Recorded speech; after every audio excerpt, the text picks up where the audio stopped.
வல்ல தேவரீர் அல்லால் வேறே தஞ்சம் அறியேன். கைவிடாமல் நேசத்தால் ஆற்றி தேற்றி தாங்குமேன். நீரேயந்தன் நம்பிக்கை, நீர் சகாயம் செய்குவீர். ஏதோ மற்ற ஏழையை சட்டையாலே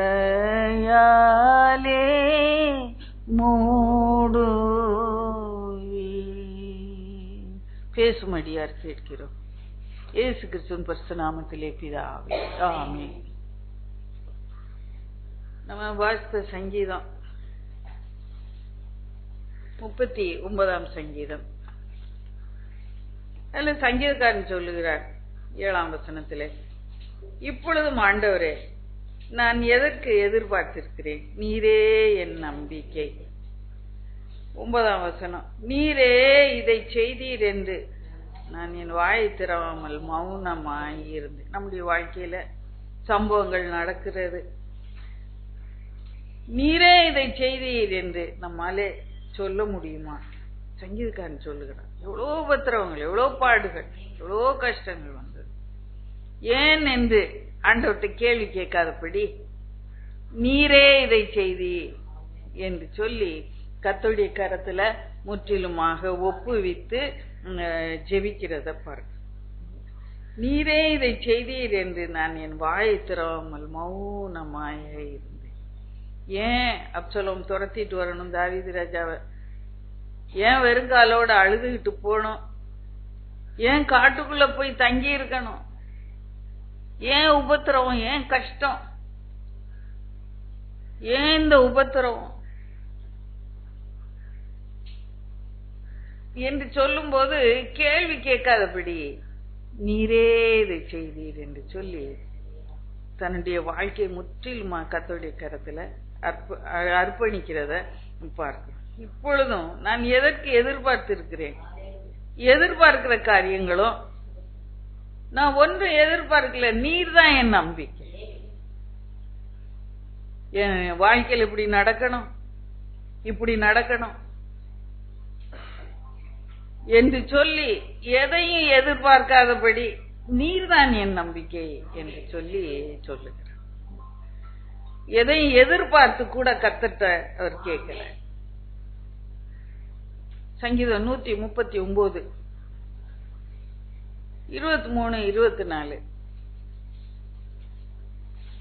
தேவனே என்னை ஆராய்ந்து பார், என் இருதயத்தை அறிந்து கொள்ளும்,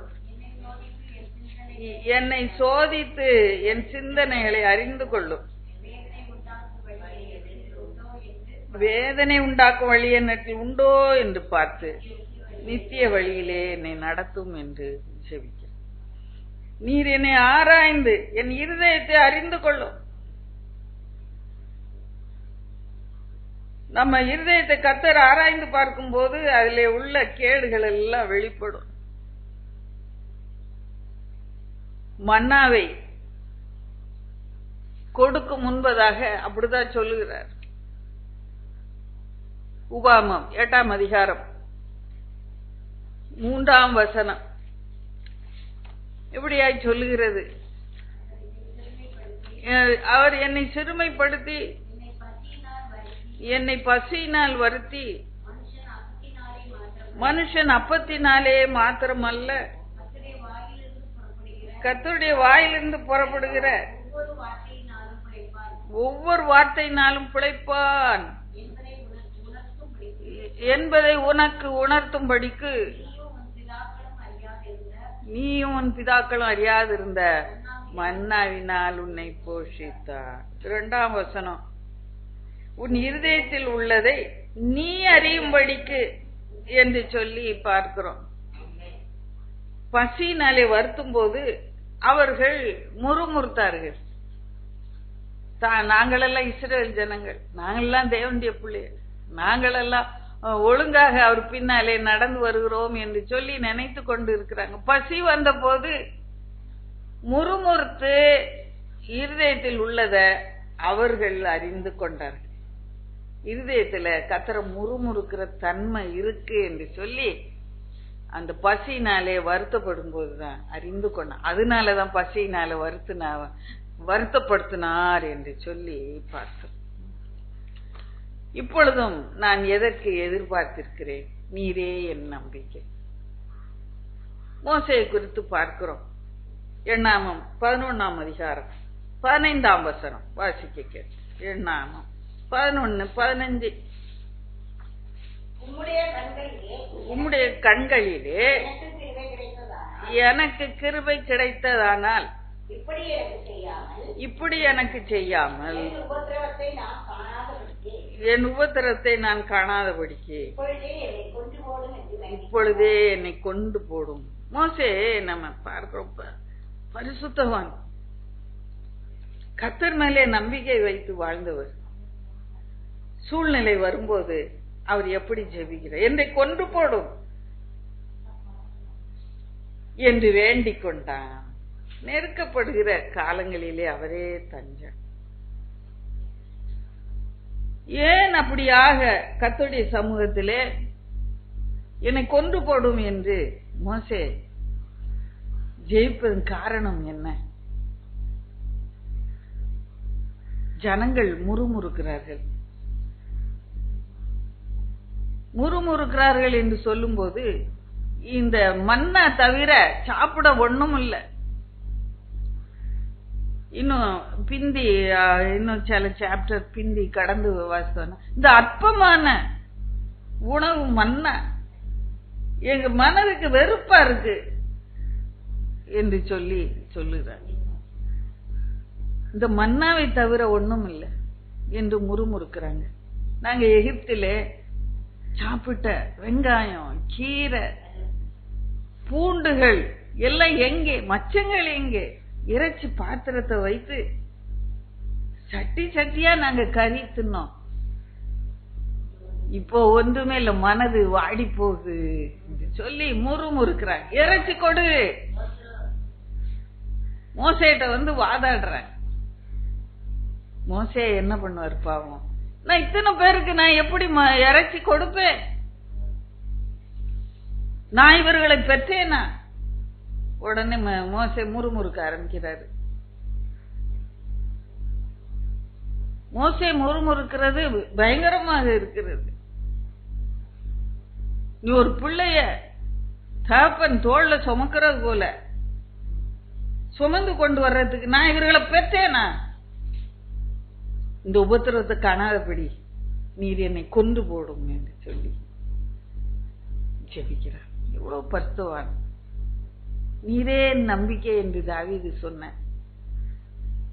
அந்த வார்த்தையோட கம்பேர் பண்ணும்போது நெருக்கப்படுகிற காலங்களிலே சோர்ந்து போன மோசேயை பார்க்கிறோம். இந்த பாரத்தை என்னாலே ஒருவனாலே சுமக்க முடியாத பாரமா இருக்கிறது. முதல்ல இறைச்சி கொடுன்னு அழுகிறாங்க. அப்புறம் மோசே சொல்லுகிறார், இது என்னால சுமக்க முடியாத பாரமா இருக்கு என்று 2 குறிப்புகளை கர்த்தருடைய சமூகத்தில் வைக்கிறார். அந்த 2 குறிப்புல முதல் குறிப்புக்கு ஆண்டவர் அப்புறமாதான் பதில் கொடுத்தார், இறைச்சி கொடுன்னு. 2வது குறிப்பு என்னால சுமக்க முடியாது பாரம் அப்படின்னு. அதுக்கு உடனே பதில் கொடுத்த. உடனே நீ ஏன் சுமக்கிற? 70 பேரை ஆயத்தம் பண்ணி கொண்டு நிறுத்தி 70 பேர் மேல கர்த்தர் தம்முடைய ஆவியை வைத்தார் என்று சொல்லி பார்க்கிறோம். அதன் பின்பு சொல்லுகிறார், நான் இறைச்சி கொடுப்பேன் இவர்களுக்கு, நான் இறைச்சி கொடுப்பேன். 30 நாள் அளவு அது அவர்களுக்கு தெவிட்டி போகும் வரைக்கும் அவர்கள் தின்னு மூக்காலே புறப்படுற வரைக்கும் இறைச்சி கொடுப்பேன் என்று சொல்லுங்க. அப்போ மோசே சந்தேகத்தோட கேட்கிற, என்னோட இருப்பது 6 லட்சம் ஜனங்கள், நீ எப்படி கொடுப்பீர்? சமுத்திரத்துக்கு அடையெல்லாம், சமுத்திரத்து மச்சமெல்லாம், காட்டுல உள்ள மிருகங்கள் எல்லாம் சேர்த்தாலும் கொடுக்க முடியுமா? கர்த்தர் கேள்வி கேட்கிறார். நெருக்கப்படுகிற வேளையிலே நமக்குள்ளே சந்தேகம் வருகிறது, முறுமுறுப்பு வருகிறது, அவநம்பிக்கை வருகிறது. கர்த்தருடைய மகிமை எவ்வளவாய் பார்த்தார். நெருக்கப்படுகிற காலங்களிலே அவரே தஞ்சம் என்று சங்கீதக்காரன் எழுதி வைத்திருக்கிறார். நெருக்கப்படும் போது கர்த்தரை கேள்வி கேட்கிறோம், கர்த்தருடைய சமூகத்திலே முறுமுறுக்கிறோம். அப்படி இல்லாதபடி நீரே நம்பிக்கை என்று வாழ இன்றைக்கு அழைக்கப்படும். இப்போ 23ஆம் வசனம் வாசிப்போம். அதுக்கு கர்த்தர் மோசேயை நோக்கி, கர்த்தருடைய கை குறி இருக்கிறதோ, என் வார்த்தையின்படி நடக்குமோ நடவாதோ என்று இப்பொழுது நீ காண்பாய். யாத்திரம் 16 அதிகாரத்துல அப்பொழுதுதான் அவங்க எகிப்தை விட்டு வெளியே வர்றாங்க. அவங்க கொண்டு வந்த பதார்த்தம் எல்லாம் காலியா போச்சு. எகிப்திலிருந்து கொண்டு வந்த பதார்த்தம் எல்லாம் காலியா போயிடுச்சு. அப்போ முறுமுறுக்க ஆரம்பிக்கிறாங்க. அப்பதான் முறுமுறுக்க ஆரம்பிக்கிறாங்க. 3ஆம் வசனம் வாசிப்போம். யாத்திரம் 16:3. இறைச்சி பாத்திரங்கள் அண்டையில் உட்கார்ந்து அப்பத்தை திருப்தியாய் சாப்பிட்ட எகிப்து தேசத்திலே கர்த்தரின் கையால் செத்து போனோமானால் தாவிலை, இந்த கூட்டம் முழுவதையும் பட்டினியினால் கொல்லும்படி நீங்கள் எங்களை புறப்பட பண்ணி வனாந்தரத்திலே அழைத்து வந்தீர்களே என்று அவர்களிடத்தில் முறுமுறுத்து சொன்னார்கள். சொல்லி பார்க்க கர்த்தர் நம்ம பார்த்தோம், உபாகமம் 8:2-3 பார்த்தோம். அப்போ குறைச்சி அவர்களை சிறுமைப்படுத்தி அவங்க இருதயத்தில் உள்ளத தாங்களே அறிந்து கொள்ளும்படியாக கர்த்தர் அப்படியாக சிறுமைப்படுத்தினார். நம்மை சிறுமைப்படுத்தும் போது இதை நன்றா நினைத்து கொள்ளணும். நம்மை சிறுமைப்படுத்தி நம்ம இருதயத்தை ஆராய்ந்து சோதித்து அதுடைய உண்மையை அறிந்து கொள்ள, நான் அறிந்து கொள்ள, அவருக்கு தெரியும் உண்மையில என் இருதயத்துல கேடு இருக்குது, சீர்கேடு நிறைந்த திருக்கும் கேடு நிறைந்த இருதயம் என்ற இருதயம் என்று நான் அறிந்து கொள்ளும்படியாக சிறுமைப்படுத்துகிறார். பாருங்க, நாங்க அப்போ அப்படி சாப்பிட்டோம், இறைச்சி பாத்திரங்கள் அண்டையில உட்கார்ந்து சாப்பிட்டோம். சோதித்து என் இருதயத்தில் உள்ளத நான் அறிந்து கொள்ளும்படியாக கர்த்தர் அப்படியாக சோதனை செய்கிறார். பாருங்க 8ஆம் வசனம் வாசிப்போம். 16:8 யாத்திரை. சாயங்காலத்துல நீங்கள் புசிக்கிறதுக்கு கர்த்தர் உங்களுக்கு இறைச்சியையும்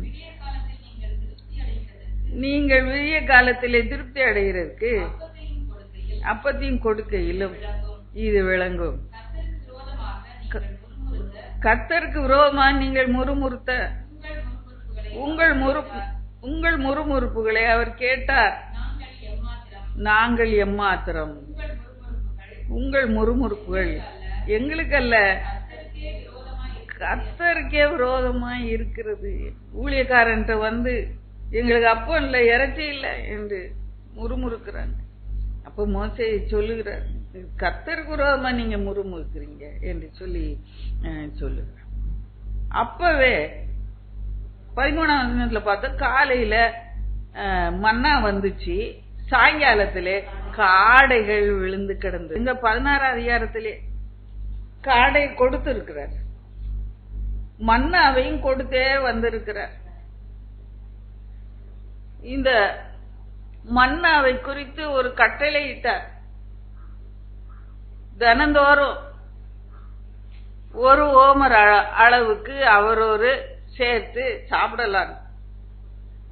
ஓய்வு நாள் சாயங்காலத்துல 2 மடங்கு ஆண்டவர் கட்டளை இடுகிறார்.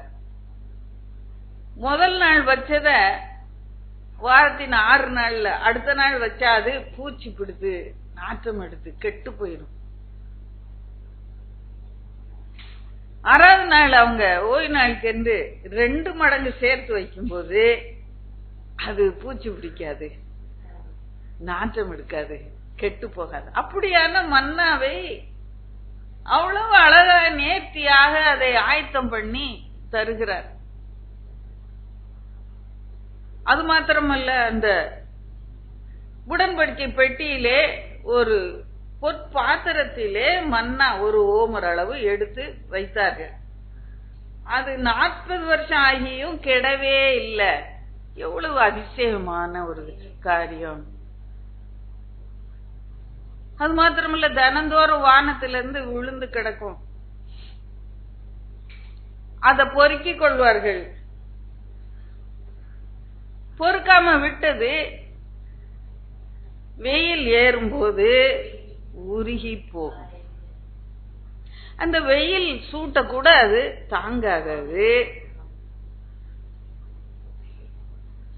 இவர்கள் அது பானையிலே இட்டு வேவிக்கும் போது, வறுக்கும் போது, சுடும் போது, உரல்ல இட்டு இடிக்கும் போது அது உருகாம அப்படியே இருந்தது. உருகி காணா போயிடுச்சு, வெளியில கிடந்தது.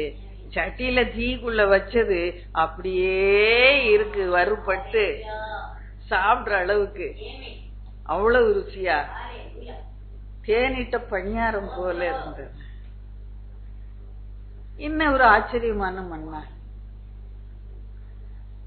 அது அற்பமான உணவு என்று சொல்லி அவர்கள் வெறுத்தார், முறுமுறுத்தார். அது மாத்திரமல்ல, கர்த்தருடைய ஜனங்கள் முறுமுறுத்த உடனே மோசே முறுமுறுத்தார். கர்த்தருடைய வல்லமை விளங்கு, கர்த்தருடைய கரம் குறி இருக்கிறதோ இல்லையோ என்று நீ இப்பொழுது காண்பாய். அப்போ ஏன் நம்ம முறுமுறுக்கும்? கர்த்தருடைய வார்த்தைய பூரணமா நம்புவதில்லை. மோசேயே நம்ப முடியாத ஒரு சூழ்நிலை. கர்த்தர் சொல்லி நான் 1 மாசம் தர்றேன், காட வந்து அப்படியாக பாளையத்தை மூடிக்கொண்டது என்று சொல்லி பார்க்க ஒரு பெரிய காற்றை அனுப்பினார். சங்கீதத்தில் அழகாக சொல்லப்பட்டிருக்கு, பெரும் காற்றை அனுப்பினார். காற்று அடிச்சு அப்படியே காடையெல்லாம் கடந்து போகாதபடி இந்த பாளையம் வந்த உடனே மெல்ல தென்றலை வீச பண்ணார். பெரும் காற்று காடையை கொண்டு வந்தது, தென்றலை வீச பண்ணார். அப்படியே எல்லாம் பொல பொல பொல பொலன்னு காடையெல்லாம் இறங்கிடுச்சு. கரங்களை தட்டி கத்தரை மயன்படுத்தும். அல்லேலூயா. கர்த்தருடைய கரம் குறி இருக்கிறதோ, கர்த்தருடைய வல்லமை, கர்த்தருடைய கரத்தின் வல்லமை நம்ம அறியாதபடியினாலே சந்தேகம் வருகிறது. ஏன் நம்முடைய வாழ்க்கையில சந்தேகம்? தேவன் நம்மை ஆராய்ந்து பார்க்கும்போது நம்ம அறிந்து கொள்வோம். கர்த்தருடைய வார்த்தை பூரணமாய் நம்ப கற்றுக்கொள்வோம். கர்த்தருடைய கரத்தின் வல்லமையை நம்ம நம்ப கற்றுக்கொள்வோம். கர்த்தருக்கு கூடும். வாழ்க்கையில் நடக்கக்கூடாத காரியம் அது கர்த்தரால கூடும். கர்த்தருடைய கரம் இதை செய்யும். கர்த்தருடைய வார்த்தை இப்படி சொன்னது. கர்த்தருடைய வார்த்தையின்படியே நடக்குமோ நடக்காதோ என்று இன்றைக்கு நீ காண்பாய். மோசே நெருக்கப்பட்ட போது கர்த்தருடைய வல்லமையையும் அறிந்து கொள்ளல, கர்த்தருடைய வார்த்தையையும் அவராலே புரிந்து கொள்ள முடியல. ஆனாலும் கர்த்தர் தம்முடைய கரத்தை உயர்த்தி தம்முடைய வார்த்தையின்படியே அதை செய்து கொடுத்தார். நம்ம நெருக்கப்படும் போது கர்த்தர் ஆராய்ந்து பார்க்கிறார். ஜீவ வழியிலே நம்ம நடத்தும்படியாக அவருடைய வார்த்தையும் அவருடைய கரத்தையும் நம்ம நம்பி ஜீவிக்கும்படியாக அழைக்கப்படுகிறோம். தேவனே என்னை ஆராய்ந்து பார், என் இருதயத்தை அறிந்து கொள்ளும் என்று சொல்லி கர்த்தருடைய கரத்துல நம்முடைய இருதயத்தை முற்றிலுமாக ஒப்பு கொடுப்போம். என்னை சோதித்து என் சிந்தனைகளை அறிந்து கொள்ளும், வேதனை உண்டாக்கும் வழி என்னிடத்தில் உண்டோ என்று பார்த்து நித்திய வழியிலே என்னை நடத்தும். சூழ்நிலை வரும்போது, நெருக்கப்படும் போது கர்த்தருடைய கரத்தை நம்புவோம். கர்த்தருடைய வார்த்தையில் உள்ள வல்லமையை நம்புவோம். வார்த்தையின்படியே நம்முடைய வாழ்க்கையில செய்து கொடுப்பார். அந்த சதுசேயர் கேட்கும்போது ஒரு ஸ்திரிய 7 சகோதரர் ஒவ்வொருவரா திருமணம் பண்ணி மரித்து போறாங்க, சந்தானம் இல்ல. அப்போ உயிர்த்தெழுதலிலே யாருடைய மனைவியா எவள் இருப்பாள் என்று சொல்லி கேட்கிறார்.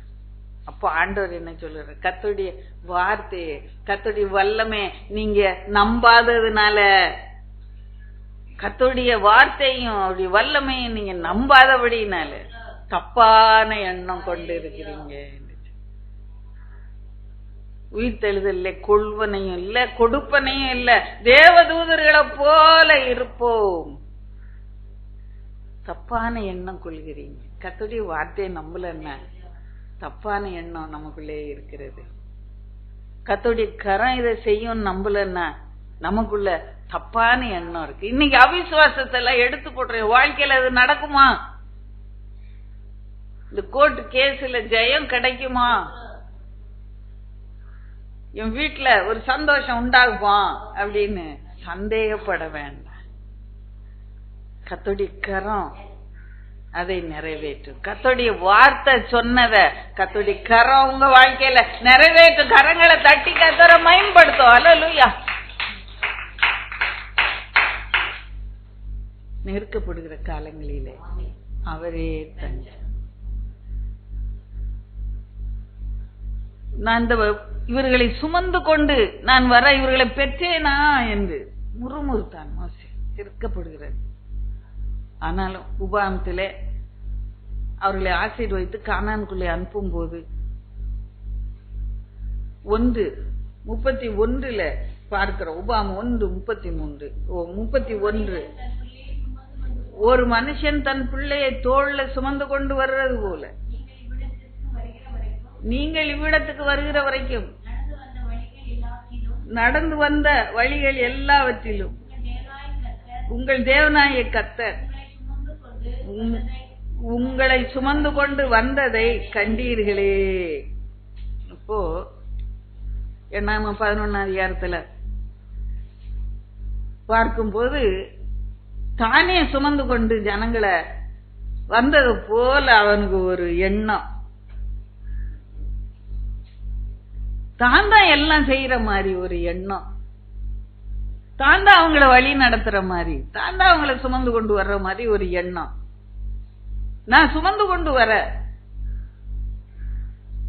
எம்மாத்திரம் நானா சுமந்து கொண்டு வரணும்? நான் தகப்பா, நான் பெற்றனா?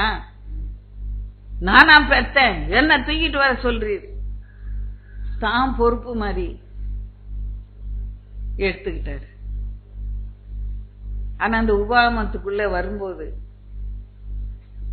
உங்க வழிகளிலெல்லாம் அவர் உங்களை சுமந்து கொண்டு வந்தார் என்று சொல்லி, தேவன் உங்களை சுமந்து கொண்டு வந்தார் என்று சொல்லி அதை புரிந்து கொண்டார். நாம செய்யணும்னு நினைக்கும் போது, நாம அதை செய்யறோம்னு நினைக்கும் போது நமக்குள்ளே முறுமுறுப்பு, அவிசுவாசம், கசப்புகள், ஏமாற்றங்கள் வருகிறது. ஆனா கர்த்தர் இதை செய்கிறார். நீரே நம்பிக்கை. நீர் சுமந்து கொண்டு வந்தீர், கர்த்தர் உங்களை சுமந்து கொண்டு வந்தார் என்று அந்த பாரத்தை எல்லாம் கர்த்தர் மேலே வைத்து விடுகிறத பார்க்கிறோம். அப்பொழுது ஒரு விடுதலை கிடைக்கும். தேவனே, என்னை ஆராய்ந்து என் இருதயத்தை அறிந்து கொள்ளும், என்னை சோதித்து என் சிந்தனைகளை அறிந்து கொள்ளும். வேதனை உண்டாக்கும் வழி என்னிடத்தில் உண்டோ என்று பார்த்து நித்திய வழியிலே என்னை நடத்தும் என்று கர்த்தருடைய கரத்துல பாரத்தை வைத்து விடுக. நம்ம அறிந்து கொள்ள வேண்டும், நானா அதை செய்கிறேன்னு. இப்பொழுது நான் எதற்கு எதிர்பார்த்து, நீரே என் நம்பிக்கை. என்னால முடியுமா இதை செய்ய? என்னால குடும்பத்தை ரட்சிப்புக்குள்ள நடத்த முடியுமா?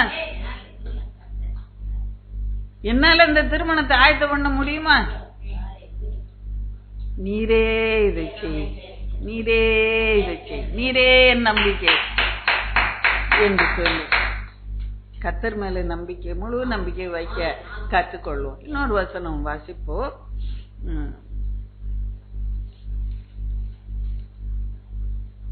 1 ராஜாக்களின் புஸ்தகம் 19ஆம் அதிகாரம் 4ஆம் வசனம். எலியா தீர்க்கதரிசி அங்கே பார்க்கிறோம். எலியா தீர்க்கதரிசி சாக வேண்டும் என்று கோருகிறத பார்க்கிறோம். எலியா வனாந்திரத்தில் ஒரு நாள் பிரயாணம் போய் ஒரு சூறை செடியின் கீழ் உட்கார்ந்து தான் சாக வேண்டும் என்று கோரி, போதும் கர்த்தாவே, என் ஆத்துமாவை எடுத்துக்கொள்ளும், நான் என் பிதாக்களை பார்க்கலும் நல்லவன் அல்ல என்று சொல்லி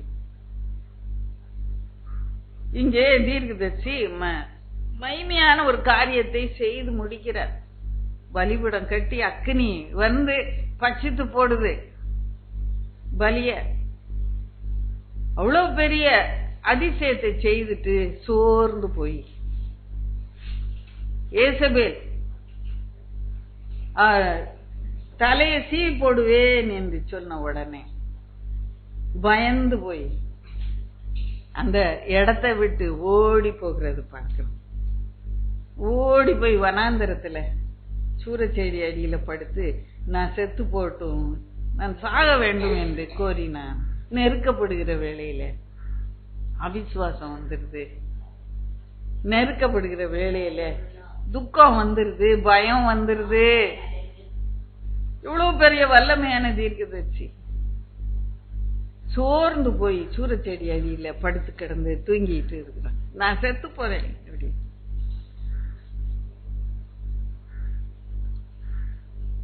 உடனே ஆண்டவர் அவனை தூங்க விடல, தட்டி எழுப்பி தூதன் வந்து ஒரு செம்புல ஒரு பாத்திரத்துல தண்ணீரும் தழல்ல சுடப்பட்ட அடையும் வைத்து புசி என்று சொல்லுகிறார். அவன் புசித்துட்டு திரும்ப படுத்துக்கிறான். அவன் சோர்வு இன்னும் நீங்கல. திரும்பவும் தூதன் வந்து தட்டி எழுப்பி தழல்ல சூடப்பட்ட அடையையும் பாத்திரத்துல தண்ணீரையும் வைத்து புசி என்று சொல்லி விட்டு கூட ஒண்ணு சொல்ற, நீ போக வேண்டிய தூரம் வெகு தூரம், இப்பவே நீ சாக வேண்டும் என்று கோருறியே. நம்ம சோர்ந்து போற வேலையில என்னத்துக்கு உயிரோடு இருக்கணும்? சில நேரம் சோர்ந்து போயிடும். இது ஏன் நான் உயிரோடு இருக்கணும்? இந்த பிரச்சனைக்குள்ள நான் ஏன் உயிரோடு இருக்கணும்? செத்து போனா நல்லா இருக்குமே அப்படி என்று சொல்லி யோசனை பண்ணுகிறான். அவர் தட்டி எழுப்பி நீ போக வேண்டிய தூரம் வெகு தூரம் என்று சொல்லி அவன் அந்த போஜனத்தின் பலத்தினாலே 40 நாள் இரவும் பகலும் நடந்து, அது சாதாரண அப்பம் இல்ல, அது சாதாரண தண்ணீர் இல்ல, இயேசு கிறிஸ்துவே ஜீவ தண்ணீராய் இருந்து அவனுக்கு தன்னையே தண்ணீராக வார்த்து கொடுத்தார். அந்த பலத்துல தான் 40 நாள் நடந்தான். சிலுவையில அடிக்கப்பட்டு அப்பமாக தன்னையே அவனுக்கு தழல்ல சுடப்பட்ட அடையாக தன்னையே கொடுத்தார். அது தெய்வீக அப்பம், தெய்வீக ஜீவ தண்ணீர். அதனாலதான் அவனால 40 நாள் அந்த அடைய சாப்பிட்டு அந்த தண்ணீரை குடித்து அவனால நடக்க முடிந்தது. அவன் சோர்வை நீக்க அவரே அடையாக தன்னையே ஒப்பு கொடுத்தார், தன்னையே ஜீவ தண்ணீராக வார்த்து கொடுத்தார். இல்லன்னா 40 நாள் ஒரு அடைய சாப்பிட்டுட்டு நடந்திருக்க முடியுமா? உலக பிரகாரமான ஒரு அடை தண்ணின்னா சாப்பிட்டு ஒரு 4 மணி நேரத்துக்குள்ள பசி வந்திருக்கும். இது தெய்வீக அப்பத்தை தன்னையே கொடுத்து அவனை நடக்க வைத்தார். அங்க போய் உட்கார்ந்தோ, கெபிக்குள்ள போய் உட்கார்ந்துட்டான். கர்த்தருடைய சித்தத்தை அறியாதபடியினாலே கர்த்தருடைய நன்மைகளை பெற்ற நாம் அது ஜீவ தண்ணீரை திராட்சரசத்தை பருகிற நாம், அப்படி ஜீவ அப்பத்தை புசிக்கிற நாம் அவருடைய சித்தத்தை அறியாதபடியினாலே சோர்ந்து போய் முறுமுறுத்து கொண்டு என்னை எடுத்துக்கொள்ளோ,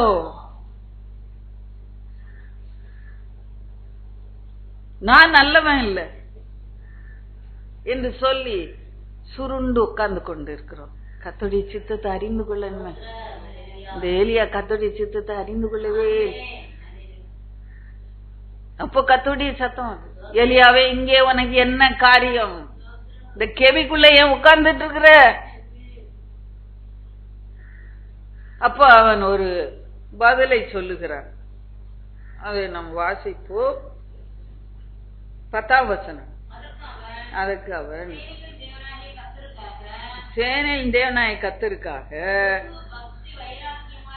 வெகு பக்தி வைராக்கியமாய் இருந்தேன். இஸ்ரவேல் புத்திரர் உமது உடன்படிக்கையை தள்ளிவிட்டார்கள், உம்முடைய பலிபீடங்களை இடித்து உம்முடைய தீர்க்கதரிசிகளை பட்டயத்தினால் கொண்டு போட்டார்கள். நான் ஒருவன் மாத்திரம் மீதியாயிருக்கிறேன். அதுக்கு பதில் சொன்னாரா ஆண்டவரு? டைரக்டா பதில் சொன்னாரா? நான் ஒருத்தன் மாத்திரம் இருக்கிறேன் அப்படின்னு சொல்லும்போது டைரக்டா பதில் சொன்னாரா? இல்ல, உடனே சொல்லல, கடைசியில சொல்றாரு, நீ வெளியே வந்து முதல்ல நீ எந்திரி, குகைக்குள்ள உட்கார்ந்துகிட்டு இஸ்ரவேலுக்கு விரோதமாக விண்ணப்பம் பண்ணிடுறேன். இத நம்ம புதிய ஏற்பாடுல பாக்குறோம். ரோமர் 11ஆம் அதிகாரம் 3ஆம் 4ஆம் வசனத்தை வாசிப்போம். ரோமர் 11ல பவுல் அப்போஸ்தலன் அழகாக தெரிந்து கொள்ளுதலை பற்றி சொல்லுகிறார். உம்முடைய தீர்க்கதரிசிகளை அவர்கள் கொலை செய்து உம்முடைய பலிபீடங்களை இடித்து போட்டார்கள், நான் ஒருவன் மாத்திரம் மீதியாயிருக்கிறேன், என் பிராணனையும் வாங்க தேடுகிறார்களே. கொஞ்சம் நிறுத்திக்காங்க. என்று இஸ்ரவேலுக்கு விரோதமாக விண்ணப்பம் பண்ணின. இஸ்ரவேலுக்காக திறப்பின் வாயிலிருந்து ஜெபிக்க வேண்டிய தீர்க்கதரிசி கர்த்தருடைய சித்தத்தை அறியாதபடி இஸ்ரவேலுக்கு விரோதமாக விண்ணப்பம் பண்ணினார் என்று சொல்லி பார்க்கிறோம். அவனுக்கு 4ஆம் வசனம் வாசிங்க. அவனுக்கு உண்டான தேவ உத்தரவு என்ன? பாகாலுக்கு முன்பாக முழங்கால் படித 7000 பேரை எனக்கு மீதியாக வைத்தேன். கர்த்தருடைய சித்தம் 7000 பேரை ரகசியமாக இஸ்ரவேல்ல பரிசுத்தமாக காத்து கொண்டார். பாகாலுக்கு முன்பு முழங்கால் படிடாம, பாகால் விக்கிரகத்தை முத்தம் செய்யாம இருக்கிற 7000 பேரை ரகசியமாக கர்த்தர் பாதுகாத்து வைத்திருந்தார். கர்த்தருடைய சித்தம் அதுவாயிருந்தது. கர்த்தருடைய சித்தத்தை அறியாதபடி நான் ஒருவன் மாத்திரம் மீதியாயிருக்கிறேன் என்று சொல்லி அந்த இஸ்ரவேலுக்கு விரோதமாக விண்ணப்பம் பண்ணினார். இஸ்ரவேலுக்காக விண்ணப்பம் பண்ண வேண்டிய அந்த தீர்க்கதரிசி இஸ்ரவேலுக்கு விரோதமாக விண்ணப்பம் பண்ணினார். அந்த சித்தத்தை அறிய வைக்க அவர் செய்யற காரியம் என்ன? அப்படியா விண்ணப்பம், நான் ஒருவன் மாத்திரம் இருக்கிறேன். கெவியிலிருந்து வெளியே வர சொல்லி ஒரு பெரிய காத்தை அனுப்புகிறார். பலத்த பெருங்காற்று, பாறைகளை உருட்டி மலைகளை உடைக்கிறதான பெருங்காற்று. அதன் பின்பு பூமி அதிர்ச்சி உண்டாகிறது. மலை அதிரத்தக்கதான பூமி அதிர்ச்சி. கர்த்தருடைய சித்தத்தை அறிந்து கொள்ள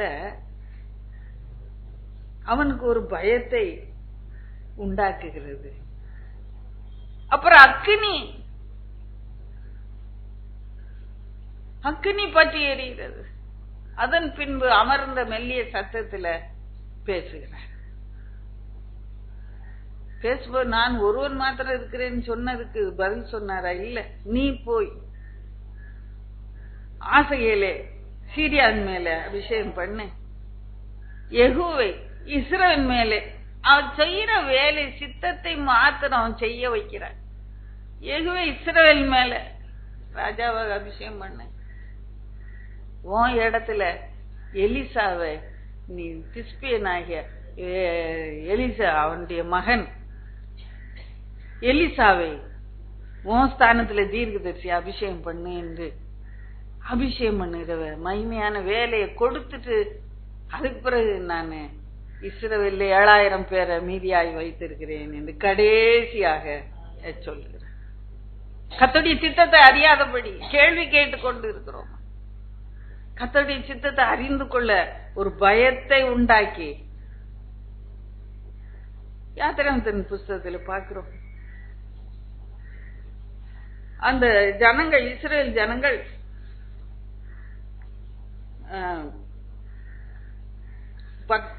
யாத்திராகமம் 19:16 வாசிப்பு. இஸ்ரேல் ஜனங்களுக்கு ஒரு பயம் உண்டாக இடி முழக்கங்களோ மின்னல்களோ மலையின் மேல் கார்மேகமோ மகாபலத்த எக்கால சத்தம் உண்டாயிற்று. 18ஆம் வசனம். கர்த்தர் சீனாயின் மேல் அக்கினியில் இறங்கினபடியினால் அது முழுவதும் புகைக்காடாய் இருந்தது. அந்த புகை சூளையின் புகை போல எழும்பிற்று. மலை முழுவதும் மிகவும் அதே மாதிரி நடக்குங்க. பாருங்க, எக்கால சத்தம் வர வர மிகவும் பலமாய் தொனித்தது. மோசே பேசினான். 20ஆம் அதிகாரம் 18ஆம் வசனம் வாசிப்போம். ஜனங்கள் எல்லாரும் இடி முழக்கங்களையும் மின்னல்களையும் எக்கால சத்தத்தையும் மலை புகைகிறதையும் கண்டார்கள். தூரத்திலே நின்று வாசிங்க. மோசேயை நோக்கி, நீங்கள் எங்களோட நீர் எங்களோட பேசும், நாங்கள் கேட்போம். தேவன் எங்களோட பேசாதிருப்பாராக. பேசினால் நாங்கள் செத்து போவோம். 20ஆம் வசனம். ஜனங்களை நோக்கி, பயப்படாதிருங்கள், உங்களை சோதிப்பதற்காகவும் நீங்கள் பாவம் செய்யாதபடிக்கு தம்மை பற்றும் பயம் முகத்துக்கு முன்பாக இருப்பதற்காகவும் தேவனில் ஒரு பயத்தை உண்டாக்குகிறார். மலை முழுவதும் அதிருது. எக்கால சத்தம் வர வர பலமா கேக்குது. அக்கினி எரியுது. மலை முழுவதும் புகையனால நிறைந்து இருக்கிறது. ஜனங்கள் பயந்து நடுங்கி, மோசே நீர் எங்களோட பேசும், நான் தேவன், எங்களோட பேசினா நாங்க செத்து போவோம். கர்த்தரை குறித்த ஒரு பயம் உண்டாக்கத்தக்கதாக எலியா தீர்க்கதரிசிக்கு அப்படியான ஒரு தரிசனத்தை அங்கே கொடுக்கிறார். அங்கேயும் காற்று அடித்து அக்கினி பற்றி எரிந்து மலை முழுவதும் பூகம்பத்தினாலே அசைந்தது. அவன் பயந்து போய் சால்வை வைத்து மூடிக்கொண்டு வந்து வெளியே நிக்கிறான். மெல்லிய சத்தத்துல தேவன் அதன் பின்பு பேசின. அப்போ கர்த்தருடைய சத்தத்தை சித்தத்தை அவனால உணர்ந்து கொள்ள முடிந்தது. கர்த்தரை குறித்த ஒரு பயம் உண்டாகத்தக்கதா, கர்த்தருடைய சித்தத்தை ஏற்றுக்கொள்ளத்தக்கதான ஒரு மனப்பான்மையை கர்த்தர் அவனுக்கு அங்கே கொடுக்கிறார் என்று சொல்லி பார்க்கிறோம். அதன் பின்பு எழுந்து போய் கர்த்தர் தனக்கு கொடுத்த அந்த ஊழியத்தை தைரியமாக செய்கிறார். ஓடி போய் சாப்பாத்தின் குமாரனாகிய அந்த எலிசாவை சால்வையை போட்டு அபிஷேகம் பண்ற தைரியம் அவனுக்கு கிடைத்தது. அவ்வளவு நேரம் வனாந்தரத்துல சூரச்செடி அடியில படுத்து நான் செத்து போகட்டும் என்று விண்ணப்பம் பண்ணின அவன் தைரியமா எழுந்து ஓடி போய் 12வது ஏர் பூட்டி உழுது கொண்டிருந்த அந்த எலிசாவை சால்வையை போட்டு அபிஷேகம் பண்ணுகிறார். கர்த்தருடைய சித்தத்தை அறியாதபடி கேள்வி கேட்டுக்கொண்டு முறுமுறுத்து கொண்டு பயந்து கொண்டு முடங்கி கொண்டு இருக்கிறோம். கர்த்தருடைய சித்தம் நம்முடைய வாழ்க்கையில் நிறைவேறத்தக்கது. கர்த்தருடைய சத்தத்தை நம்ம கவனமாய் கேட்போம். கர்த்தருடைய சித்தத்தை அறிந்து கொள்ளுவோம். கர்த்தரை குறித்த ஒரு பயம் நமக்குள்ளே இருக்கணும். கர்த்தருடைய சித்தத்தை நிறைவேற்ற ஒரு பயம் இருக்கணும். இவ்வளவு ஊழியத்தை வைத்திருக்கிறான், அவன் படுத்து போய் தூங்கி கொண்டு இருக்கிறான். தான் போற இடம் என்னன்னு தெரியக்கூடாது. வேலைக்காரனையும் விட்டுட்டு ஒருவருங்க என்ன கண்டுபிடிக்க முடியாது என்று சொல்லி அந்த சூரச்செடி அடியில படுத்து கிடந்தான். கர்த்தருடைய சித்தத்துக்கு விரோதமாக கர்த்தருடைய கை அவனை பிடித்தது. கர்த்தருடைய சித்தத்தின்படி செய்ய அவனை உணர்த்தினது, திருத்தினது. அவன் கர்த்தருடைய சித்தத்தை செய்தான். பாருங்க, அடுத்தபடியாக பார்க்கும்போது யோனா 4ஆம் அதிகாரம் 1ஆம் வசனம். யோனாவுக்கு இது மிகவும் விசனமாயிருந்தது. அவன் கடும் கோபம் கொண்டு 3ஆம் வசனம் 4ஆம். இப்போதும் கர்த்தாவே என் பிராணனை என்னை விட்டு எடுத்துக்கொள்ளும். நான் உயிரோடு இருக்கிறதை பார்க்கலாம், சாகிறது நலமாயிருக்கும். இத்தனை பெரிய தீர்க்கதரிசி சாக வேண்டும் என்று கோரிக்கொண்டு அவன் அங்கே இருக்கிறத பார்க்கிறோம். யோனாக்கு எது விசனமா இருந்துச்சு? கர்த்தர் இரக்கமும் உருக்கமும் கிருபையும் நிறைந்தவர், அது அவனுக்கு விசனமா இருந்துச்சு. கர்த்தர் இரக்கத்தினாலே அந்த நினிவே ஜனங்களின் பாவத்தை மன்னித்தது அவனுக்கு விசனமாய் இருந்தது. கர்த்தர் அந்த நினிவே பட்டணத்தை அழிக்காம விட்டது யோனாக்கு மிகவும் விசனமாய் இருந்தது. இவன் பிரசங்கம் பண்ண சொல்றாரு, இன்னும் 40 நாள் உண்டு, அப்பொழுது நினிவே பட்டணம் அழிந்து போகும். உடனே இந்த பிரசங்கத்தை ஏற்றுக்கொண்ட ஜனங்கள்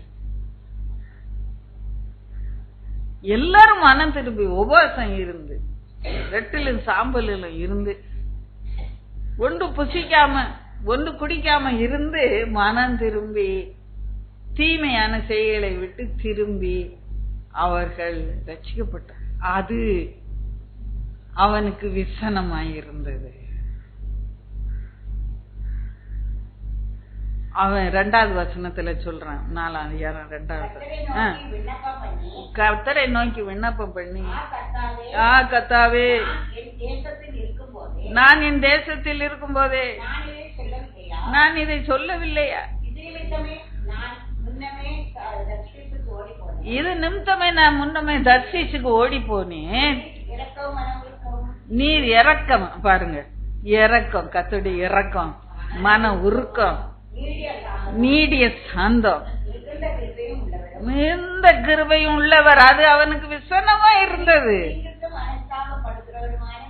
தீங்குக்கு மனஸ்தாபப்படுகிற தேவனுமா இருக்கு. தீங்க பார்க்க அவருக்கு முடியாது. ஜனங்கள் அழிந்து போறது பார்க்க முடியாது அவருக்கு. கிருபை, மனதுருக்கம், இரக்கம். ஆனா யோனாவுக்கு அது அழிவை காணணும், இந்த ஜனங்கள் அழிந்து போறதை நான் காணணும் என்று சொல்லி அவன் காத்து கொண்டு இருக்கு. அவர் அழிக்காம விட்டதை பார்த்துட்டு, இதுக்குதான் நான் முதல்ல சொன்னேன், நான் போக மாட்டேன்னு சொன்னேன், நான் இதுக்குதான் நினிவேக்கு வராம தர்ஷீசுக்கு ஓடி போனேன் என்று சொல்லி. ஆனாலும் பாருங்க, அந்த பட்டணம் அழிவை காணணும்னு சொல்லி அவன் காத்து கொண்டு இருக்கிறான். இவ்வளவு கர்த்தர் பேசின பிறகும் ஒரு குடிசை போட்டு உக்காந்து பார்த்துக்கிட்டே இருக்கிறான், நினிவே எப்ப அழிந்து போகும் அப்படின்னு சொல்லி. அப்போ அழிக்கலன்னு ஒண்ணு, நான் செத்து போட்டோம் என்று சொல்லி ஆண்டவர்கிட்ட விண்ணப்பம் பண்ணிக்கிட்டு உட்கார்ந்து இருக்கிறான். அந்த பாடத்தை கர்த்தருடைய வழிய, கர்த்தருடைய வழி இரக்கம் உள்ளது என்றது அவனுக்கு கற்றுக் கொடுக்க,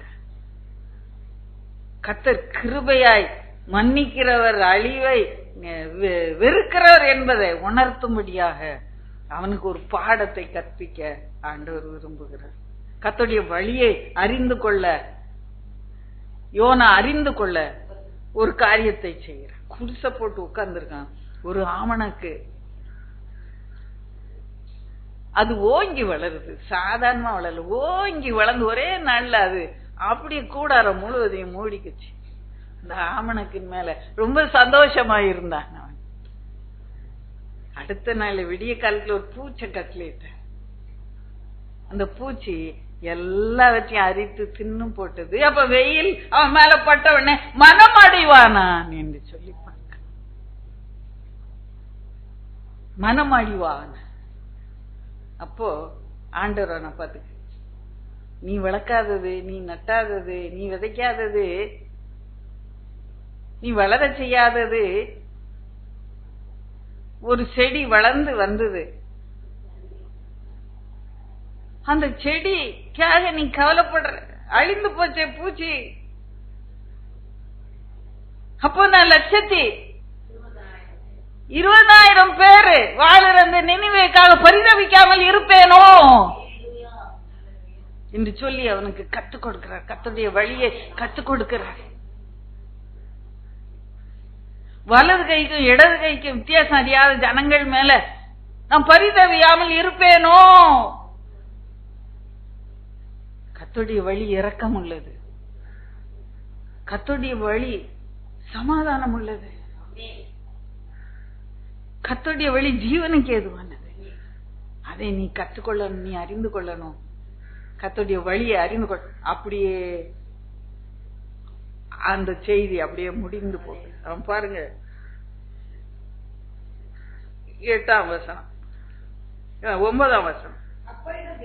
அப்பொழுது தேவன் யோனாவை நோக்கி, நீ ஆவணக்கு நிமித்த எரிச்சலாய், ஒரு சின்ன ஆவணக்கு செடி நீ வளர்க்காதது, காட்டுத்தனமா அதான் வளர்ந்தது, அது அழிஞ்சு போயிட்டுன்னு வருத்தமா இருக்கிறிய. அப்போ 1,20,000 பேர் இருக்கிற அந்த ஜனம் அழிந்து போன நலமா இருக்குமோ?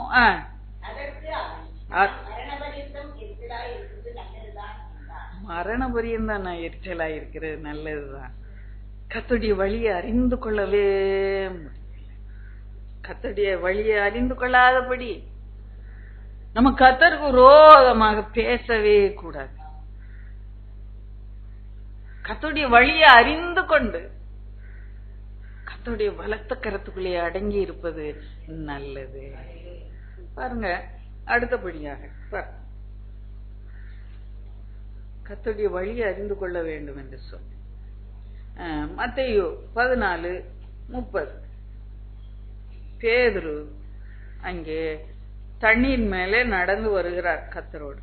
மத்தேயு 14:30 காற்று பலமாய் இருக்கிறதை கண்டு பேதுரு பயந்து அமிழ்ந்து போகில், ஆண்டவரே என்னை ரட்சியும் என்று கூப்பிட்டான் என்று சொல்லி பாருங்க.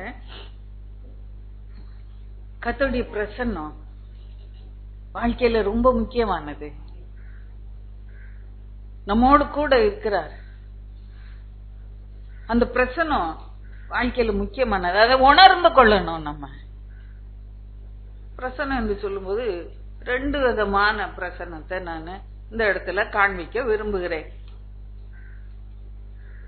பேதுரு தண்ணீர்ல நடக்கிறாரு, இயேசு பக்கத்துல தான் இருக்கிறார். எனக்கு கையை நீட்டி தூக்கி எடுக்கிறார் என்று சொல்லும் போது கை 8 தூரத்துலதான் இயேசு பிரசன்னம் இருக்கிறது.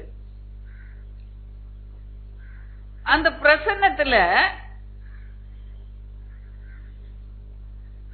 அத அனுபவிக்காதபடி, கர்த்தர் கூட இருக்கிறார் என்பதை உணராதபடி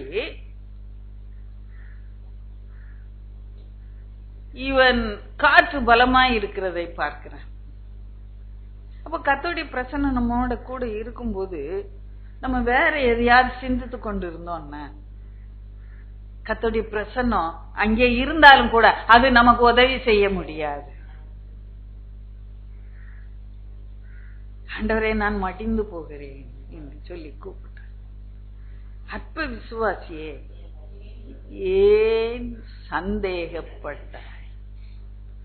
அப்போ அவனுடைய இருதயத்தின் ஆழத்துல உள்ளத கர்த்தரால அறிந்து கொள்ள முடிந்தது.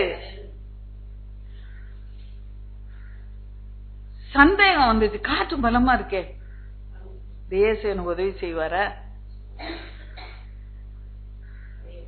காற்று பலமா இருக்கே, நான் அமிழ்ந்து போயிருவேனா? இயேசு அங்கதான் இருக்கிறார். ஆனாலும் அவனுக்குள்ளே சந்தேகம் வருகிறது. அற்ப விசுவாசியே, விசுவாசம் கொஞ்சமா போயிடுச்சு. விசுவாசம் கம்மியாகிற சூழ்நிலையில நம்ம அமிழ்ந்து போறது நிச்சயம். ஆண்டவரே என்னை ரட்சியும் என்று சொல்லி கூப்பிட்டுகிறார். ஆண்டவருடைய பிரச்சனத்தை நம்மோட வைத்துக் கொண்டிருந்தாலும் கூட அத விசுவாசித்து அவரை பற்றி கொள்ள வேண்டியது அவசியமாய் இருக்கிறது. சூழ்நிலையை பார்க்காது, இயேசுக்கு நடுவுல சூழ்நிலையை கொண்டு வைக்காதபடி, காற்று பலமாய் இருக்கிறது என்று இந்த சூழ்நிலையை வைக்காதபடி, இந்த பலமான காற்று இருந்தாலும் இயேசு என்னை தண்ணீர் மேல் நடக்க பண்ணுவார் என்று சொல்லி அந்த விசுவாசத்தோட இருப்போம். பிரச்சனைகள் அகன்று போகும். காற்று பலமாய் இருக்கு. இருதயத்தை ஆராய்ந்து சோதித்து பார்க்கிறவர், இருதயத்தை ஆராய்ந்து சிந்தனைகளை அறிந்து கொள்ளுகிறவர், அவர் கரத்துல நம்முடைய விசுவாசத்தை ஒப்பு கொடுப்போம். அவரால் எல்லாம் கூடும், இயேசுவால் எல்லாம் கூடும். சூழ்நிலை பலமான காற்று அடித்து நம்மளை மூழ்கடிக்க செய்தாலும் இயேசுவால் எல்லாம் கூடும் என்று விசுவாசிக்க நம்ம இன்றைக்கு அழைக்கப்படும். இன்னொரு காரியம், லூக்கா 22:23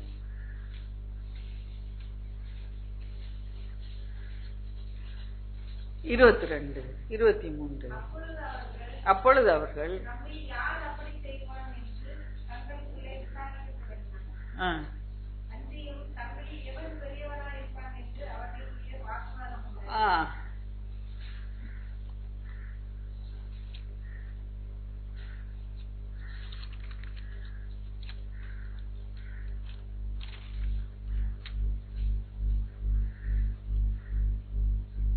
33. அதற்கு அவர், ஆண்டவரே, காவலிலும் சாவிலும் உம்மை பின்பற்றி வர ஆயத்தமாயிருக்கிறேன் என்றார். அங்கே ஆண்டவர் கெத்செமனேக்கு போறாரு. போற வழியில மேப்பனை வெட்டுவேன், மந்தையெல்லாம் சிதறடிக்கப்படும், என் நிமித்தம் எல்லாரும் இடர்ல அடைவீங்க அப்படி என்று சொல்லி கூட்டிக்கிட்டு போறார். சொல்லிட்டே அப்போ பேரு சொல்ற, யார் இடரல் அடைங்க, நானு இடர்ல அடைய மாட்டேன். காவல்னாலும் சரி, சாவுனாலும் சரி, நம்மை பின்பற்றி வருவேன் என்று சொல்லி கடந்து போகிறான். அதனால அவனால நிக்க முடியாத சூழ்நிலை.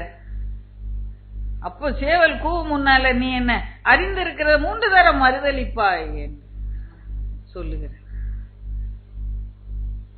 சோதனைக்கு உட்படாதபடி விழித்திருந்து ஜெபம் பண்ணி, விழித்திருந்து ஜெபம் பண்ணி இருந்தா ஒருவேளை சோதனைக்கு உட்பட்டிருக்க மாட்டார் பேதுரு. பேதுருவை சோதிக்க இந்த பிசாசுக்கு ரொம்ப இஷ்டம். முதல்ல உத்தரவு, நம்மளை சோதிக்க உத்தரவு கர்த்தர் கொடுத்தாதான் வரும் பிசாசு. ஆண்டோடைய உத்தரவு இல்லாம பிசாசு சோதிக்க முடியாது. ஒன்ன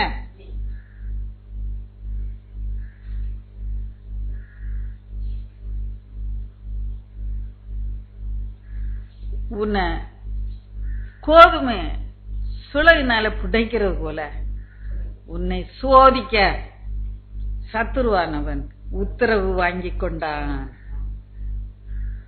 அப்ப பேதுரு சோதிக்க முதல்ல வந்து உத்தரவு வாங்கிட்டு போயிட்டான். நானும் உன் விசுவாசம் ஒளிந்து போகாதபடி உனக்காக வேண்டிக் கொண்டே என்று சொல்ற. அப்போ பாருங்க, மறுதளித்து விட்டார்.